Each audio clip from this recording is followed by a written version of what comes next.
Welcome to Beyond the Work, Tales in Multifamily Maintenance. My name is Chris Caramanica. As a 15-plus year veteran in the apartment industry, I have stories to tell, and desire to hear and tell others' stories. As a multiple committee member for NAA, a CAMT advisory board member and a CAMT holder, and a national presenter and educator, I have met and worked with so many great people in our industry at all different levels. This is not going to be a how-to podcast. This is going to be a how-did podcast. We are going to explore the how-did tales in multifamily maintenance. How did we do it? How did we learn from it? How did we grow? How did we decide not to do it again? Join me as we go beyond the work. BTW, plan your work, work your plan. Thank you for joining me today for another episode of Beyond the Work, Tales in Multifamily Maintenance. I'm very excited for our guest this week. Our guest is Bert Wray, Regional Vice President of National Accounts for Chadwell Supply. Bert has an amazing story that I'm looking forward for all of you to hear. He has worked on the property management side in the affordable housing sector, as well as on the supplier side. We have a great conversation about his time in the military and all the things that he took and learned and used when he came into the multifamily industry. There's also some great stories about hiring new technicians and some interesting resident tales to tell as well. So join me as we go beyond the work. The sponsor of this episode is Chadwell Supply, an OG in the multifamily industry. Chadwell is the largest privately owned maintenance and repair supplier, and they deliver orders the next day from local warehouses across the United States. To find out how Chadwell Supply will make your day better, visit www.chadwellsupply.com/difference.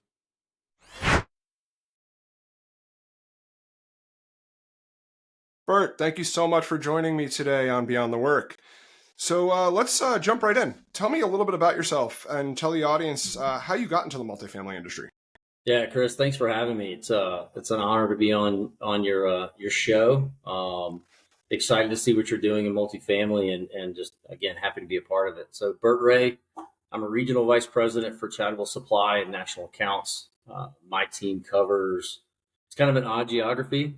So I have Georgia, so all the corporate accounts, management companies that are headquartered in Georgia, and then also Arizona, Nevada, Kansas, Missouri, Illinois.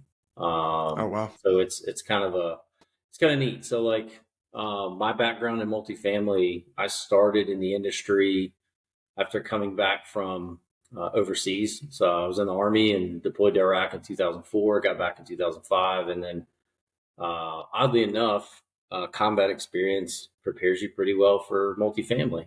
So it's weird intro. So I actually had a client. I was actually deployed as part of the National Guard.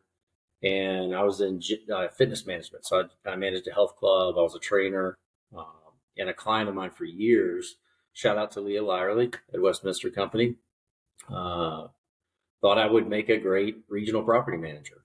I didn't even know the word multifamily was a word. But I had a lot of management experience with, it was a large gym, full and part-time staff. I had around 75 people that I managed. And then obviously with the military, leadership, communication, strategic planning, all those things. And so I jumped in, started with a 6-property portfolio around Charlotte, North Carolina, Wow. and learned my way. And that's one of the great things about my mentors getting started was it's fine that you know the things that we can't teach. We'll teach you the other stuff. So they did a great job teaching me affordable housing management, which, as you well know, has a lot of moving parts and pieces. It's a little different than conventional side, and I got pretty good at it.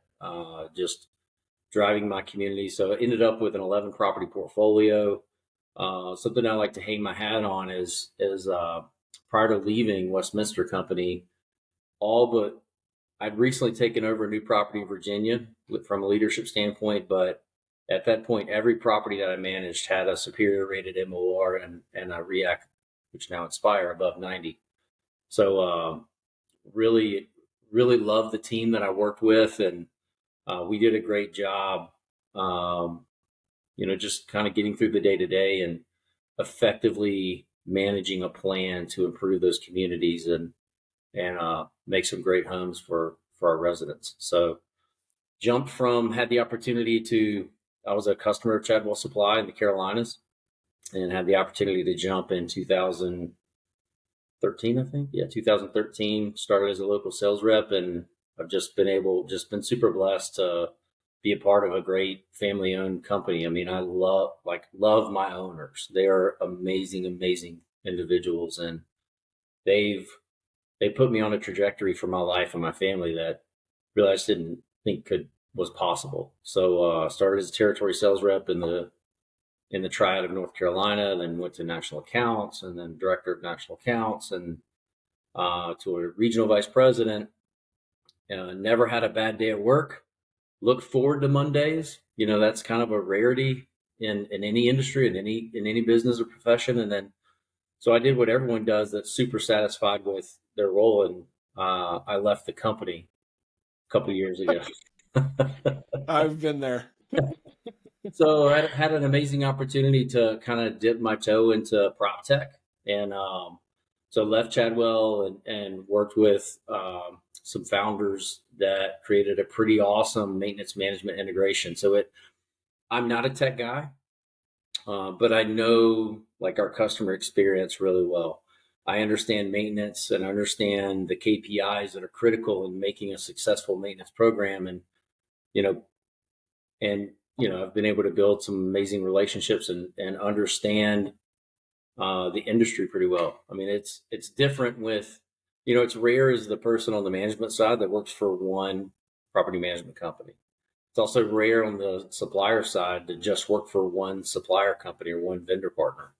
And that was me. But going from Westminster Company into the supplier side, it exposed me to hundreds of different ways that owner managers are out there managing maintenance, or in a lot of cases not managing maintenance. And it just really helped kind of evolve my understanding of not only the industry, but the different approaches to solve this big mystery that we encounter every day. So did that, built a great tool integrated with all the primary property management softwares, and didn't sleep for like 6 months. So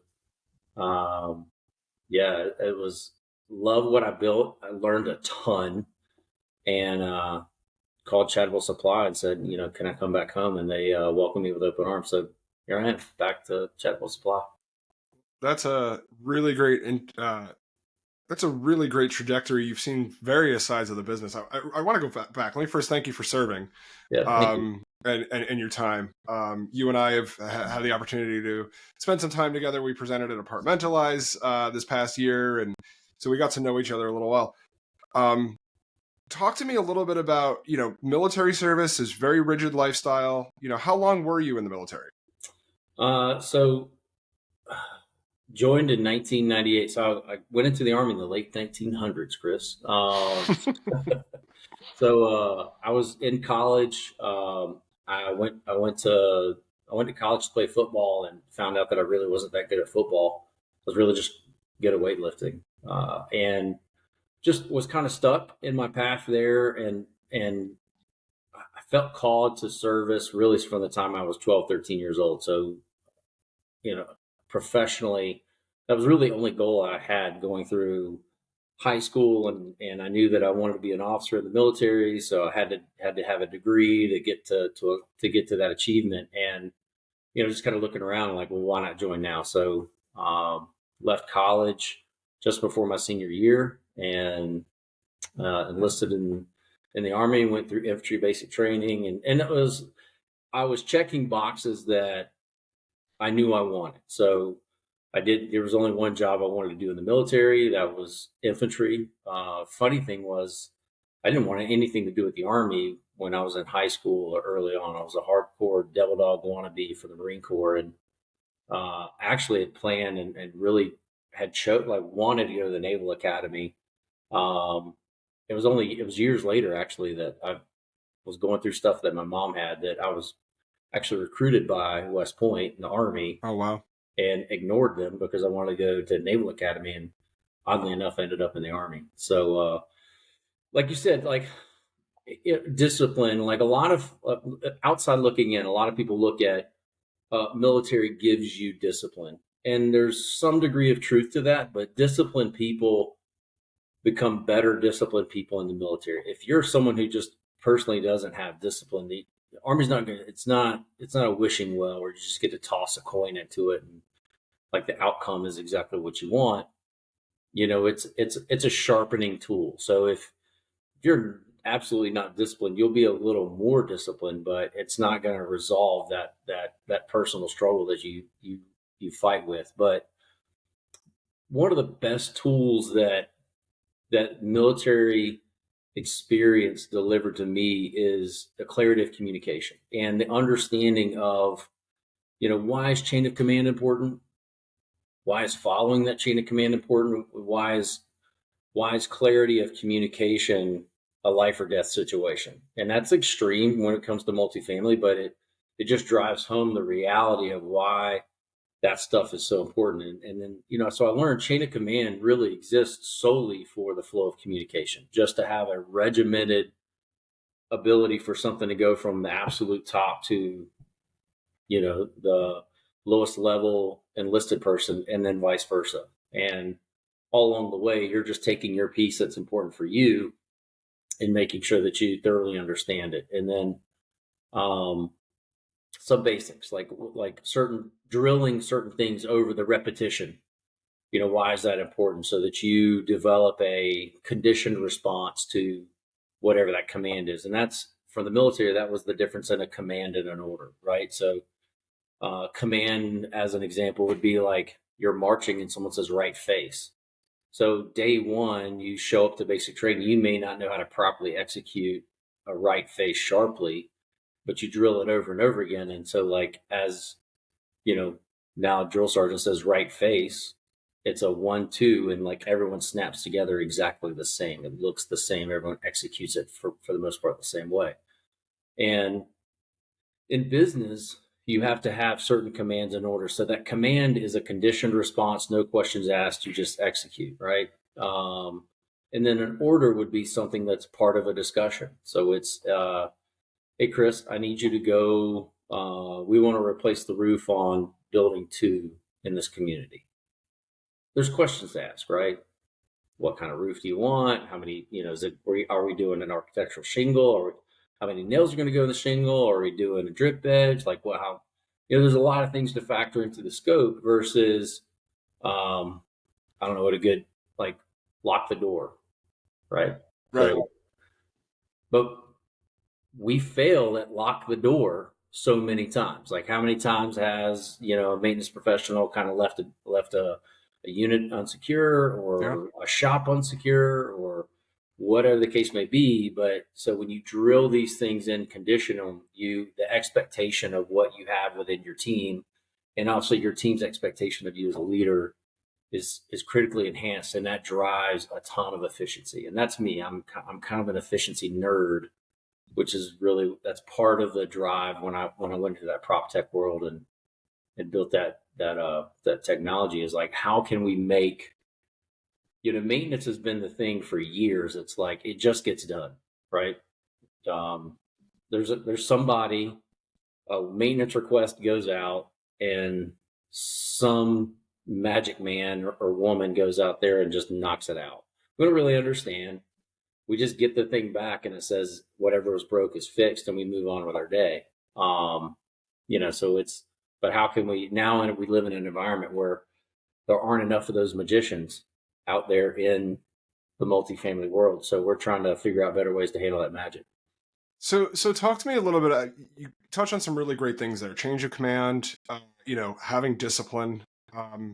When you moved over into, you started as a regional. I mean, there's lots of people would not say they started their career in multifamily as a regional, overseeing 6 affordable properties.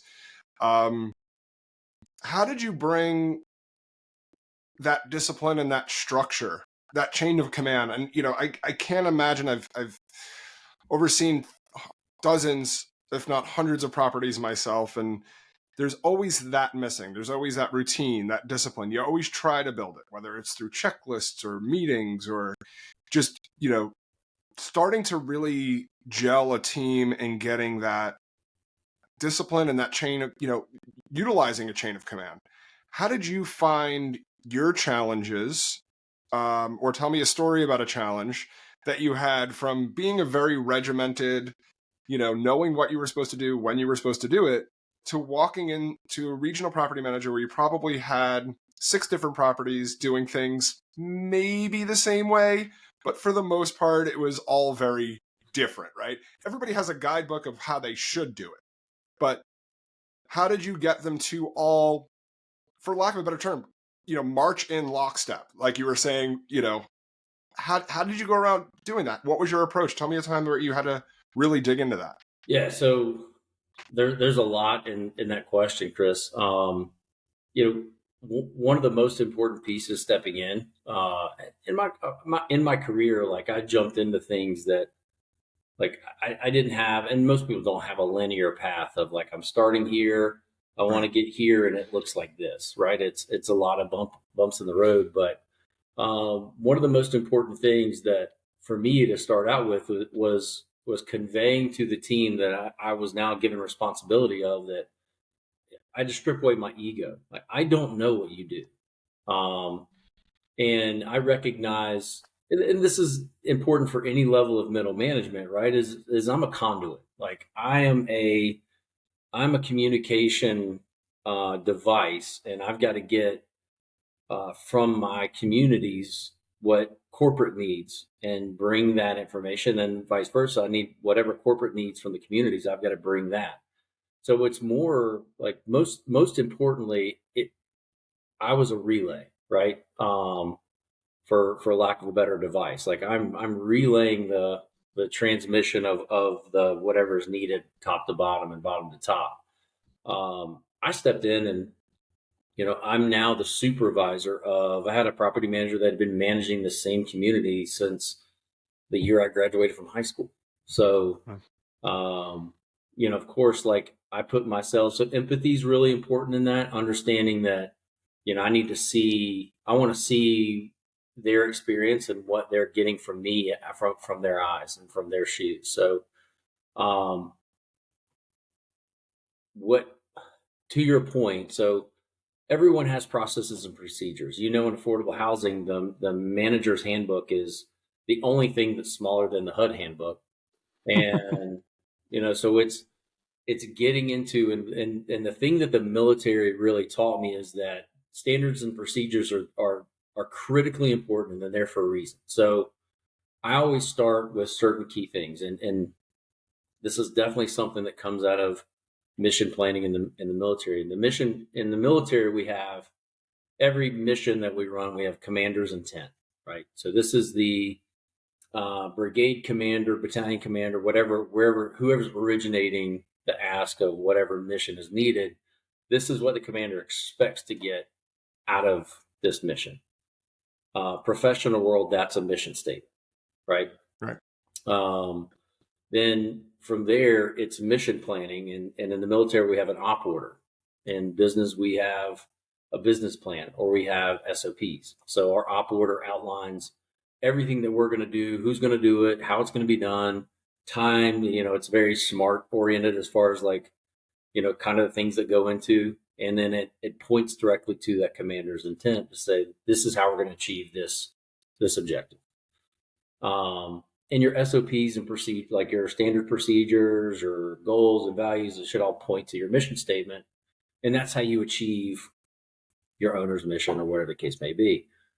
So that's where I poured in. And of course, operationally, especially as folks have been on site for years, there's some bleeding out of SOPs, right? There's just, in a word, we call it compliance. So you have compliance, and then you also have non-compliance when it's not achieved. And I poured into the compliance piece so that I best understood what's needed and what's necessary, what's required to manage these communities. So first off, like, and then just prioritizing work, which is another military thing. When, as an infantry leader, whenever you're conducting a mission, you come to a pause. Let's say you're doing a long patrol or whatever the case may be. Whenever you stop for any period of time, there's priorities of work that get engaged. So like you set up a defense, you improve, you're constantly improving defense, and then you're checking on your troops, you're checking water, you're checking ammunition, you're checking all these different fundamental things to make sure that you're properly positioned in the best way possible as you start moving out again. So those priorities of work kind of pull those into the multifamily sector. What were my priorities of work? Okay. I didn't know anything multifamily, right? I knew security. And to me, fundamentally, site security, if I can't secure it, I can't improve it. So that was like a first priority to me, was like, okay, what are the non-compliance issues? What are the criminal issues that we're dealing with from a lease violation, lease termination standpoint? Because I think we all can just fundamentally look at something like that and, okay, that's wrong. It shouldn't exist here. And I need to make my community safe for the rest of my residents. So that was a first focus. And then, all right, how do I enforce security? So if I have some bad apples, what's my enforcement arm? Okay, understand this is pre-CARES Act. So my enforcement arm was the lease, the rules and regulations, um, and general statutes. So, okay, I've got to understand. I actually picked up and read Chapter 42 of the general statutes for North Carolina. So I understood legally. I read the lease, the HUD model lease, reading, understand, and committed them to heart. The rules and Wait, Bert, regulations. you read a lease? Our residents don't even do that. You actually read your lease? Actually read the lease word for word. And then, like, to your point, we're putting things in front of residents and have them sign it. Like, no, like, Yeah. this is a contract, and affordable housing for them. These 18, 19-year-old residents, they've never been in a contract. No one's ever given them an education on a Right. contract. So these things became critically important to me in the human element of, I'm trying to develop. I have a responsibility to create safe, sanitary, decent housing. That's my legal responsibility.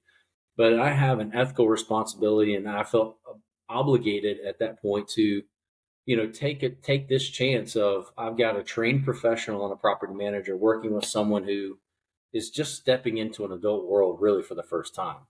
And, Mm-hmm. that kind of resident relation aspect was really important to me. And like, no, resident, prospective resident, we're going to go through this thing paragraph for paragraph so that in 2 months, we're not dealing with it was like that when I moved in, or you never told me that when I moved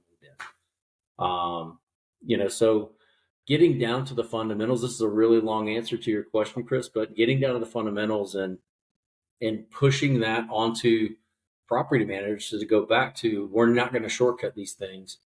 Because if I can't ensure that these steps are taken, it's the whole thing. I'll use, some of the military, like, colloquial is, it's do it right, do it light, do it wrong, do it long, and it's like, if we don't do it, if we don't take a little bit of time now, it's going to cost us a lot of time later. So that's really how I dove into it, and just forcing that repetition and driving compliance within my managers. And then it helped too that at the same time that I started, I don't know if you've ever heard of this. We were on CAMS too as our PMS.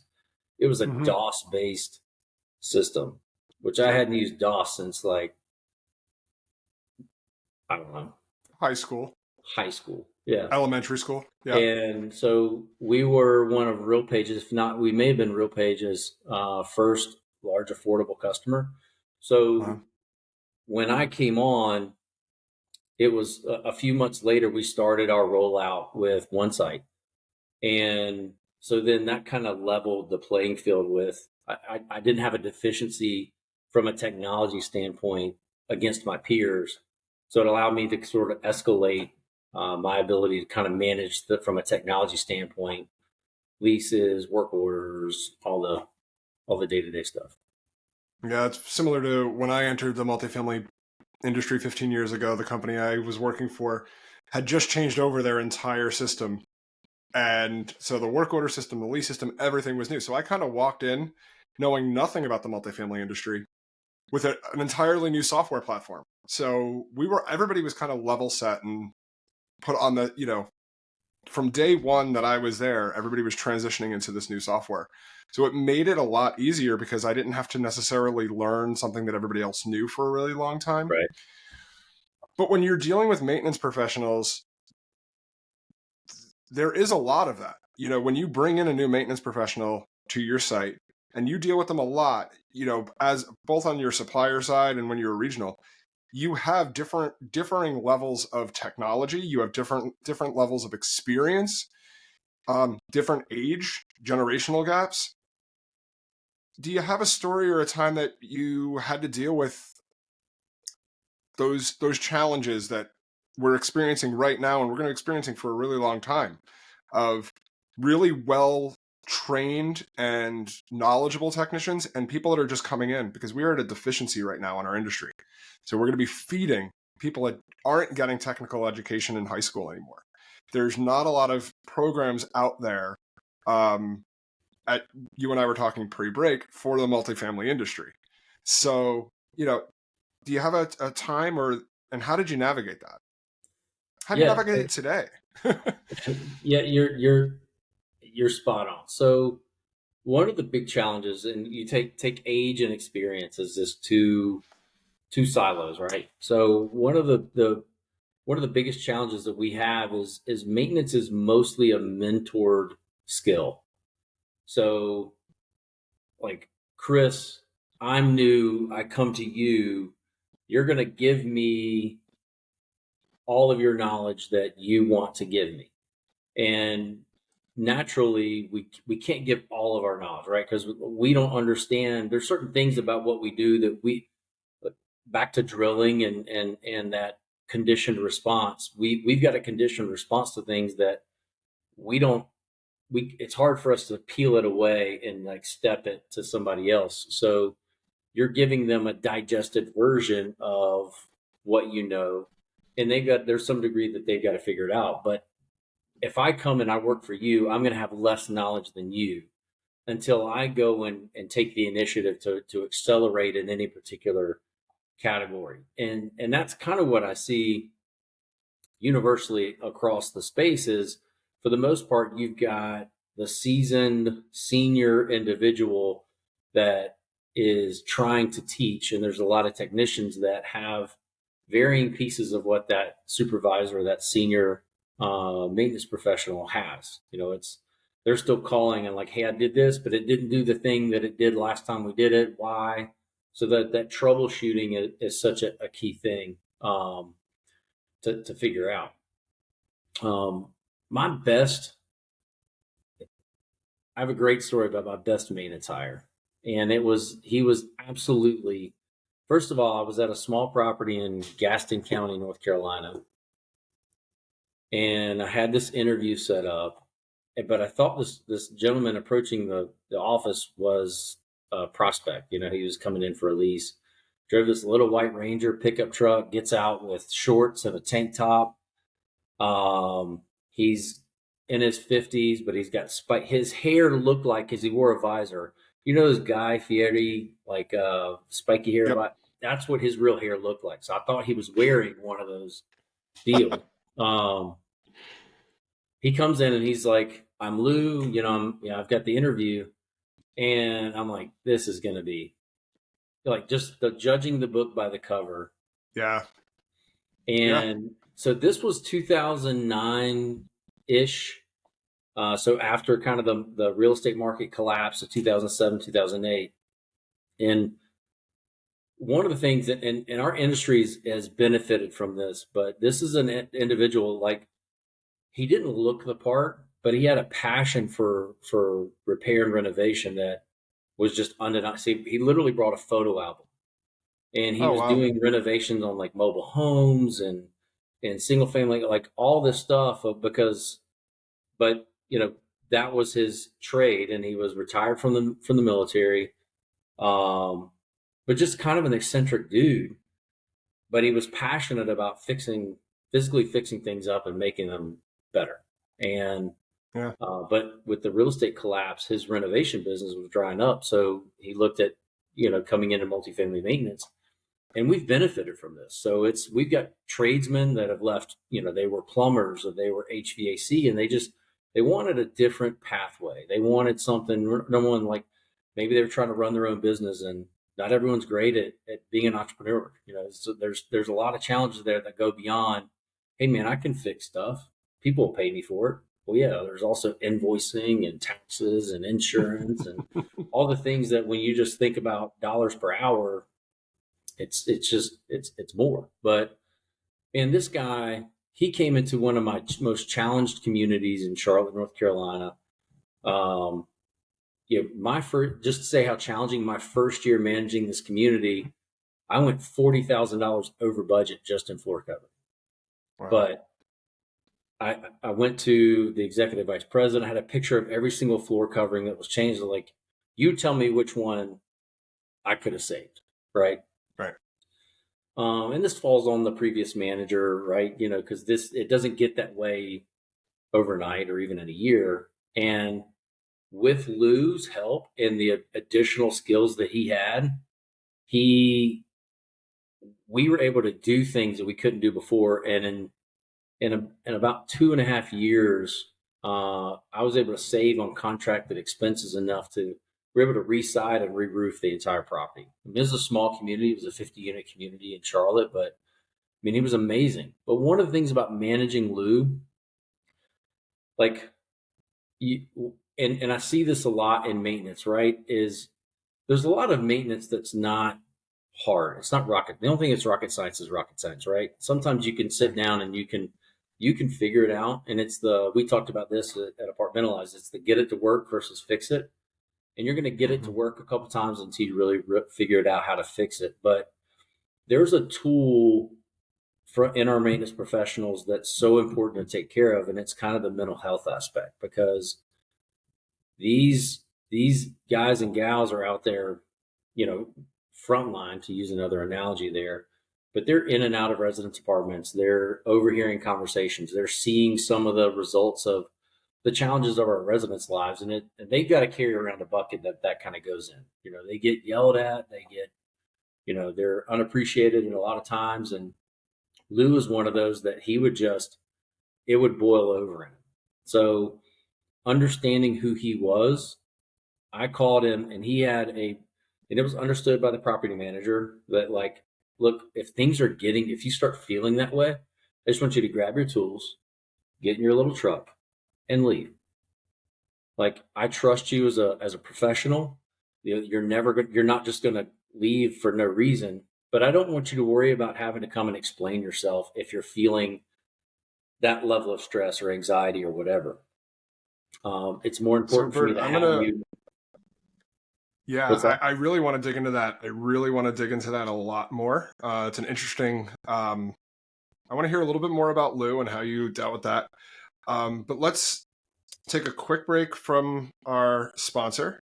Okay. And then we're going to come back in and we're going to talk a little bit more about your experiences in, mental health in this industry. And the other thing that I want to, have you think about is there's a military term, snafu. So I'm going to give you a little bit of time on this break to think of a snafu story that you can share with our audience. Sure. Chadwell Supply is the proud sponsor of the Multifamily Media Network. Chadwell Supply is the largest privately owned MRO supply company and is committed to the multifamily industry. They deliver orders the next day from local warehouses across the United States. Chadwell Supply offers valuable resources such as maintenance training, a dedicated renovations team, and procurement platform assistance, ensuring multifamily properties operate more efficiently. Partnering with Chadwell Supply helps communities stand out in an increasingly competitive market. Learn more at chadwellsupply.com/difference. Bert, so before the break, we were talking about your Guy Fieri wearing technician, Lou.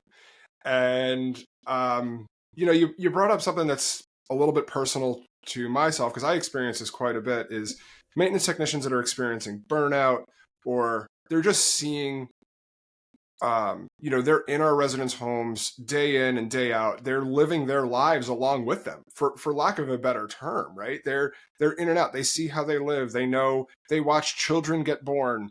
They watch family members die. Very early in my career as a maintenance supervisor, my next door neighbor had a 22-year-old daughter who passed away. And that took a huge effect on me in year one in this industry. She just passed away of natural causes, but it was heart-wrenching because they were part of my community. So talk to me a little bit more about that, and what you see, some of the whether it was with Lou or other team members that you worked with in the past, some of the mental health effects on maintenance team members. Yeah. So mental health is one of those things that it's a spectrum, right? It's a something that causes me to pause and think, might cause someone to absolutely shut down and withdraw. And Yeah. this represents itself in business in a lot of different ways. And one of the things that I coach my teams, especially early on with it, when like a new hire, is I talk about the special level of patience it takes to be successful in multifamily. There's not it's unique. There's nothing else like this in the world, where you work where they live and they live where you work.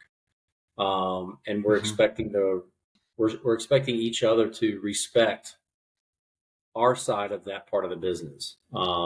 Like, you can't come to the office and handle business with me in your pajamas. I need you to actually get dressed, Right, and come see me like a professional, just like I'm not going to, just bombard your home with whatever. But with Lou, and this is something that's key in leadership, right? There's not a one size fits all way to lead people and teams. You have to know buttons and levers for each person. And for Lou, knowing that he had his boiling point was pretty low. So like, he would get there and boil over, and it's gonna be a bad reaction to our customer, to our residents. So like, Lou, when you feel it, just get up, grab your stuff and leave. And you come back when like you're ready. If it's not tomorrow morning, just call me, text me, just let right. me know that you're good. But it's more Or important. redirect, instead of doing work orders for today. Why don't you go do a make ready? Why don't you work on that shop cleanup project? Something, I try to redirect.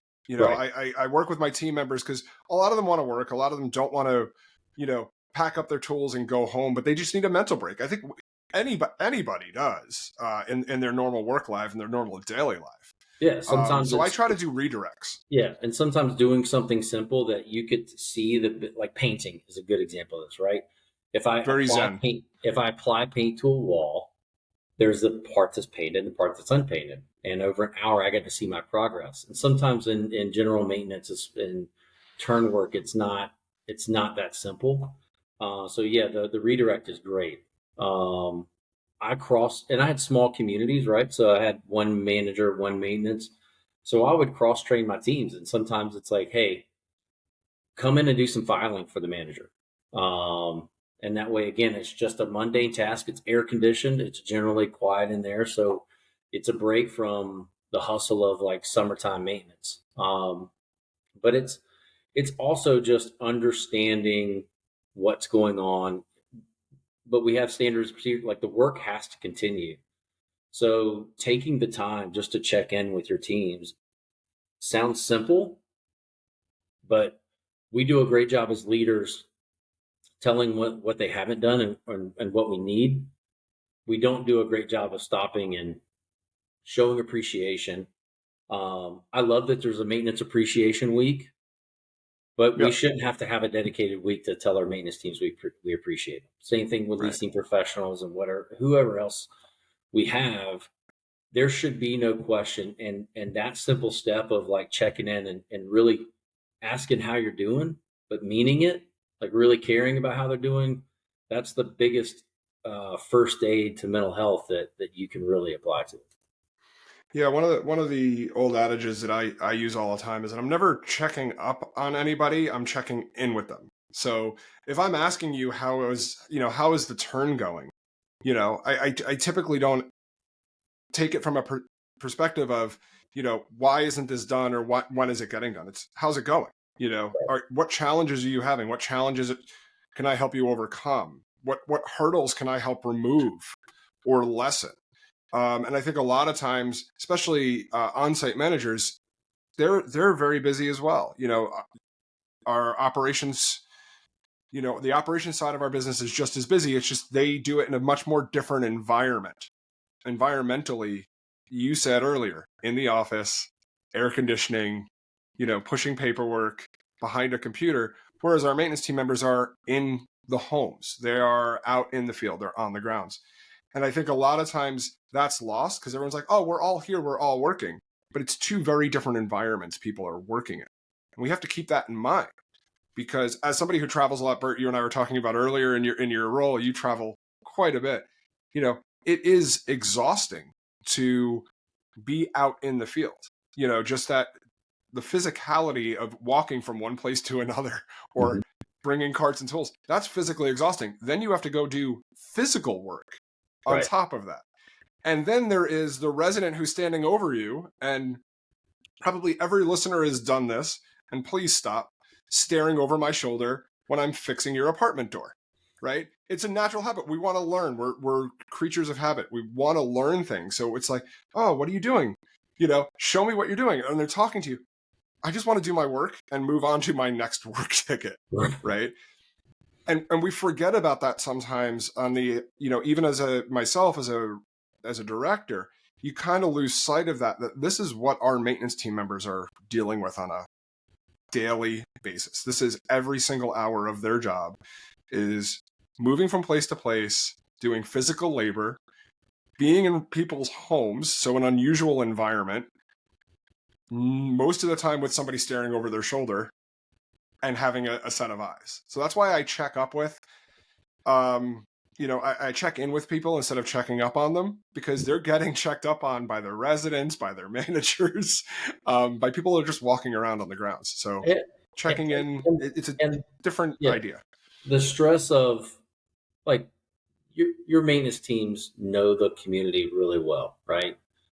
But there's always going to be a percentage of homes where they literally don't know what they're going to encounter when they open the door. When they key into that unit, it's, a lot like a first responder. Like there's a large degree of unknown, and there's a lot of stress with that. So again, there's a lot of help that we can offer in helping manage that situation. Don't ignore that situation. If it's a material non-compliance deal with that particular unit, it's not okay just to let that fall on your maintenance teams. Like, if you're a community manager, you're responsible for the entire community. You need to take steps to protect those teams and make sure that they're in the best environment possible.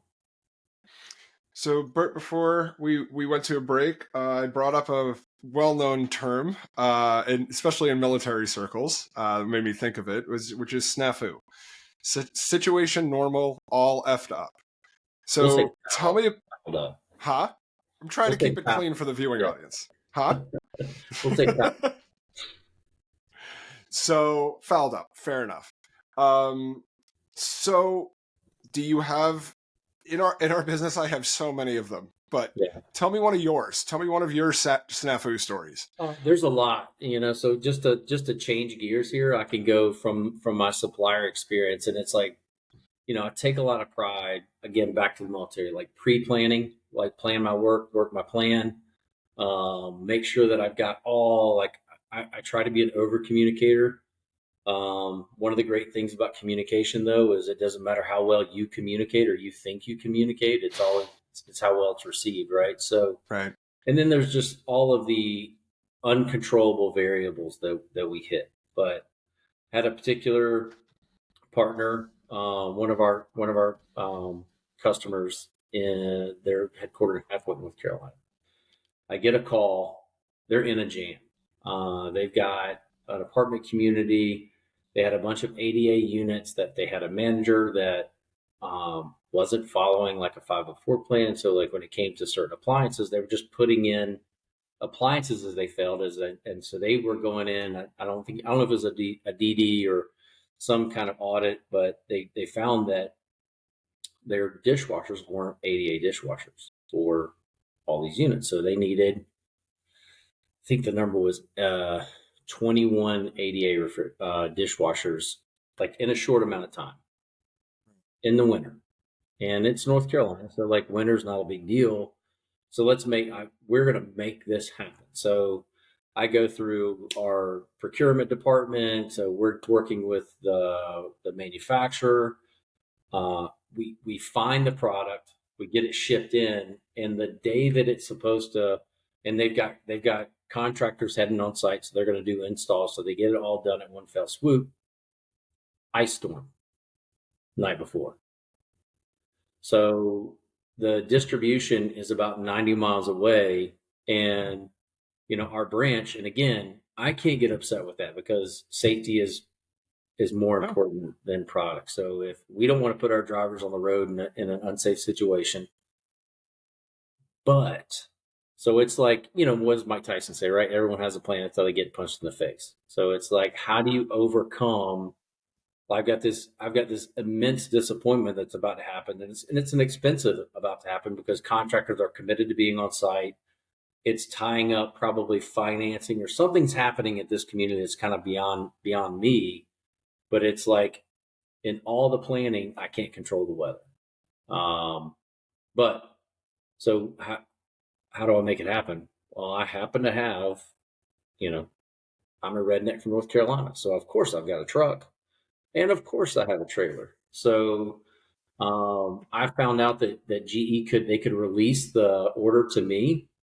So I drove my truck and trailer down, and I went to school in the mountains of North Carolina. I dealt a lot with snow and ice. So I'm not a professional driver, but I'm pretty good. And so I drove down there with my trailer, and I was able to load up. I think I could get 17 of the 21 dishwashers they needed. And again, I'm an RVP showing up and picking up these things in my trailer. So I drive them back to Kernersville, North Carolina, and I'm meeting the maintenance tech there, and he's like, I was expecting Chadwell Supply. I'm like, I am Chadwell Supply. I'm like, but that's not a Chadwell truck. And I was like, you're right. Anyway, we made it happen, but it was like all good plans, and it's the weather can have different story for you. Yeah, I'm a big fan of figuring it out on the fly when your plan. I tell everybody I start my day at 9 o'clock with a plan for the day. By 10 o'clock, the plan is out the window. By the end of the day, I just hope that tomorrow I can work my plan the next day. And in 15 years in this industry, never once have I started the day the way that I thought I was going to end it. So yeah, and one of the great marks of just knowing your work is when you can make those adjustments and still be successful in your day, right? There's a lot of people going back to mental health that if like I have my check sheet, and if I can't get through my check sheet, my day is a failure. And there's a lot of flexibility needed in this. We talked about travel. So like I had a plan. This past week, I was on the road. I was in Baltimore Tuesday. I was in Raleigh on Wednesday, and I get back and I'm planning to catch up Thursday, Friday. And then Wednesday evening, my boss says, I need you in Orlando tomorrow. Well, here we go. Yeah. But it's also why you got to surround yourself with a lot of great people, because as you can dish off some of those things that maybe were going to be your responsibility, if you can trust your team members, like, hey, can you carry this for me? Because I really need your help. That goes a long way to elevate your teams around you. Yeah, I think it's important to have a good team structure. And going back to what you were saying earlier, especially in the maintenance world, people learn through mentorship, right? But the only way that we're going to develop the next level of regional managers, suppliers, C-suite executives is through that mentorship. Mm-hmm. We often walk into situations, my phone rings frequently with, how do I do X? Right? And I might not have known. I may have had a similar situation in the past, but sometimes you don't know until it hits you in the face, right? Until you have that, ice storm that you should not have gotten, that you're like, well, okay, so I have to get all of these here by a certain amount of time. I have this situation, but look, I have these other tools and resources at my disposal. And I think a lot of times we get frozen in our lack of knowledge, as opposed to pushing through and pulling out previous experiences or calling a friend. I have friends in the industry that'll call me and say, hey, I have this situation. And I do the same to them. I recently had a chiller go down, and it was a type of a piece of equipment I've never worked on. I've never had any experience with, but I knew others that did. And I wasn't too proud to call them and walk them through it. But the other thing I did a good friend of mine says this all the time, RTFI, read the full instructions, right? Sometimes it's just pulling open the manual. We had RTFB, and that was the same F as snafu, but the B was a book. Like, manual, get the manual out. And again, there's fundamental things that we're in a society that likes to just fast forward, right? Like, and everything has to be done fast. Right. And like, so troubleshooting HVAC is a great example of how you can't, you always have to trace back to where does it start? And then at some point, it's either an electrical or it's a plumbing issue, right? At some point there's a break, and you repair that break, but that doesn't mean it's fixed. You got to keep going downstream to make sure that all the things that could potentially be broken are fixed. And we're one of the things too that like we don't take enough advantage of the technology we have like at our disposal, right? So, one of the things I start telling maintenance professionals now is like, if you encounter something and it's a problem and you figured it out, document it. Grab your phone and record what you did. This is a big thing. Like even operationally at with Chadwell Supply, there's things that are hitting us in different ways all the time. Different products, different processes, different customer needs it a different way, and we solve the problem. And that's managing an exception, right? If there wasn't a policy that fit, it's an exception to a policy. So if you have to stop and talk about it, like Chris, even in your role, when you have to stop and have a conversation about, hey, how should we do this? There has to be a form of recording, because if it happened once, it's going to happen again. And an efficiency is like, let's record it and let's memorialize it. And now we don't have to have this conversation again in 3 months or 4 months, whenever it happens down the road again. So getting maintenance guys to like, hey, just go record it. You never know when that recording is going to be super helpful. You can just shoot that to another team member so that they get to see the same opportunity that you figured out and you discovered. Yeah, no, absolutely. And that's why, it's really important. Documentation on work orders. I like to see when I like to see completed work orders, I don't like to see the word done or completed. Tell me what you did. I fixed it. That's great. That's your role. That's your job. I'm glad that you fixed that. But how did you fix it? Oh, we found a short on the board, and we were able to trace it out. So the next person that may have that kind of work order may be able to look back and go, oh, we have a recurring issue here with this equipment because we keep getting shorts in the control board for the stove. So do you have any crazy resident stories from your days or even now? I've got a lot. It's Chris. Give me a short one. Bert. No one in this industry has like spent more than like 6 months of like, I need to write a book. So, well, it's funny. It's the whole reason I did a podcast is because I'm not a very good writer. And I've been saying for years, I should write a book. And it's like, well, why don't I just do a podcast where I can hear and tell these stories? So do you want like crazy resident, or do you want like unbelievable feat of athleticism? Oh, well, you've given me, wow, it's really tough choice. I want that. I think myself and the listening audience wants feet of athleticism now. I mean, you can't tease that without telling that story. Snakes in the apartment versus crazy athleticism. So I'll like tease it out. I want crazy athleticism then. All right. So undisclosed location, somewhere Central Virginia. I all these things happen. Like I happen to be on site when, right? So I happen to be on site coming in. So this is just a regular family affordable community, in a kind of a downtown location and townhouse style. So just to kind of paint the picture, brick townhomes, security cameras perfectly positioned, like right through the down, kind of like you got entryways Perfectly facing framed. Right. perfectly framed. So we're sitting in the office and, um, the report comes out. Hey, we get calls from residents. So we go back and look at the footage and you can see all the way to the parking lot. This car like wheels in the parking lot. Two gentlemen hop out and they run to this front door of the apartment community or this unit. Someone lets them in, and within like 45 seconds or so after that, you see from the upstairs window, not not a window raising and jumping down. This guy jumps through the window, Superman's through the window, and hits the ground running like I jumped off this desk right here. Like Oh my forget God. the violence of what went down.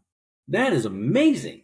Like, so anyway, we get in contact. So of course I'm checking the lease. It's a single female, two children on the lease. That's it. No parties involved that I can see or leaseholders. So these guests were conducting whatever activity. Well, turns out that the resident went to work. Resident's mom with children and new boyfriend were at home. Well, the former boyfriend and the father of the child finds out that there's a new guy and he's unhappy with that.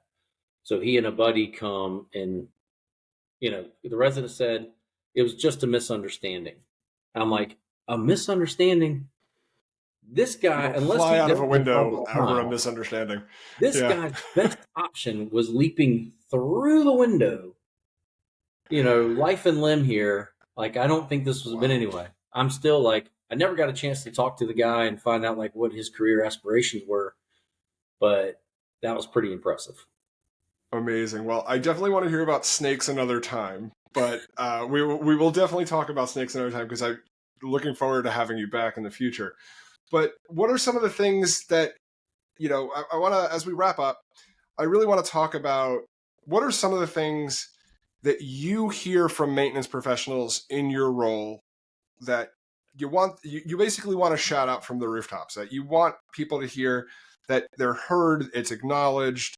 What are some of the things that you hear and feel out in the field?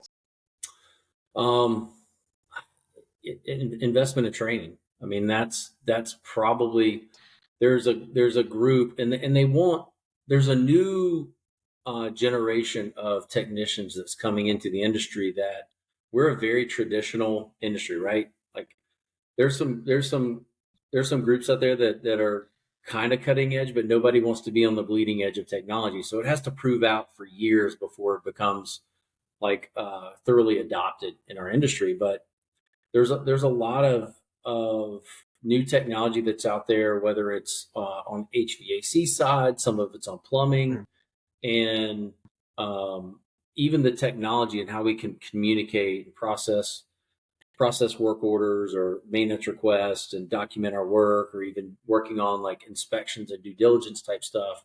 There's a lot of things that we can drive efficiency in, and it's time. Time is the biggest. It's the most valuable thing that none of us can give back, right? And it's the same for all of us. So, proper types of training too are really important. One of the things that was really interesting from the data that I collected in that time where I was building that prop tech tool is what was the most frequent work order, right? What was taking the most time of the technicians? And classically, I would have said HVAC, right? It's the thing everyone talks about. It's not. It's by far across the board plumbing. And in all my years with Chadwell Supply and Chadwell University and the there's no plumbing training. Nobody asks for plumbing training. Yeah. It's just one of those things that like it's an assumption. So that assumption of knowledge is one of the most dangerous things as leaders in multifamily. That when we interview a prospective technician, we assume the things to be true that they tell us that they know, but we don't do a great job testing it. And so slowing down and testing and enhancing the skills of these technicians, there's a fear that if I invest in Chris, if I invest in you, if I give you additional skill sets, you're just going to go and try to seek another, you're going to go elevate yourself and go away. But I mean, not just our industry, all industries have proven that if you invest in your teams, they're going to be committed to you. And just don't take it. I mean, I had a maintenance tech that I went to hire, and I had sheetrock issues just galore. I had ceilings that looked like they were having babies because someone just put like sheetrock and just tried to float like from like a 1/4 inch to nothing in like a 2-inch space. So my interview was, I took him back to the kitchen. I knocked a hole in the wall and said, "Fix it. Show me your skill set, right? Don't tell me that your uncle invented sheetrock and, like whatever the case may be." But, just that investment into your maintenance teams and standardize your maintenance practices. I can't tell you how many customers that we have, partners and people I interact with, they have that management handbook, like I said, that's second only to the HUD handbook. But I asked for what's their maintenance handbook look like, and they hand me 6 pieces of paper with crayons and staplers. It's like, right. Document and create a program that will give you the tools to be able to assess, develop your KPIs for maintenance, so you can truly understand where it's going well, where it's not going well, and you're not managing your maintenance through your budget performance. Wow.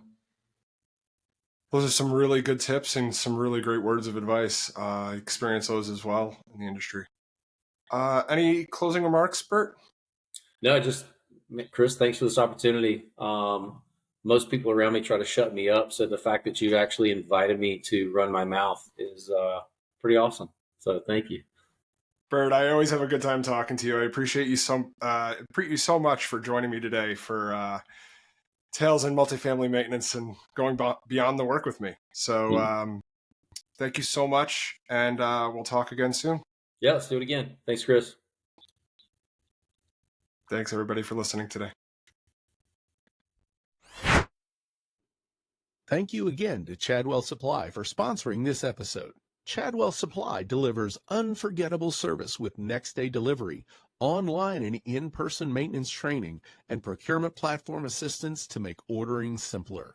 Visit www.chadwellsupply.com/difference to learn how Chadwell Supply will make your day. Thank you for joining me for this episode. No matter how long you've been in our industry or what position you have at your company or your community, everyone has a maintenance story to tell. Go to www.multifamilymedianetwork.com and leave me a voice message or share your information, and we can tell your tale together on a future episode. Please check out our sponsors and like, subscribe, and follow to this podcast or video, and join the Multifamily Media News Network newsletter for upcoming shows and blogs from me and the other great hosts on our network. Our stories all connect us. See you for the next chapter.